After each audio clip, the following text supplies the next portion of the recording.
হাতে চললেন নাকি? আরে না না, ওইখানে হাতে চললাম। তাই বলুন, আমি ভাবছি হাটটা চললেন শোধ ভাই, আরে শোধ কি আর হয়নি ভাই? কি বলছে গো? মাসের 20 তারিখ আসতে না আসতেই তো দেখছি পকেট ফাঁকা। আর শোধ হচ্ছে কই?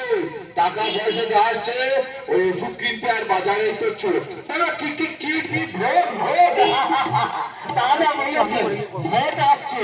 আরে চারিদিকে সাজো সাজো রব। তবে বাবু যা শুনছি এবার ভোট দেওয়া অনেক সোজা। বোঝা কখনোই বোঝা যাবে না। মেশিন যন্ত্রপাতি এমন ভাবে থাকে যে কে কাকে ভোট দিলে তা তুমি জানতে পারবে না। মানতে পারবে না বললে তো হবে না।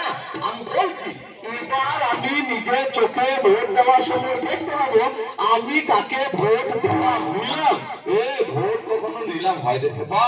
তুই জানিস না এবারে এমন যন্ত্র আসছে যে আমি যাকে ভোট দেবো কাগজে তাই উঠবে ছাপ। মাফ করে বলে আমি মাফ করতে পারবো না রে। আমি বলছি এবার যন্ত্রখানি অন্যরকম। আমি বলছি এবার যন্ত্রখানি অন্যরকম। আমি বলছি এবার যন্ত্রখানি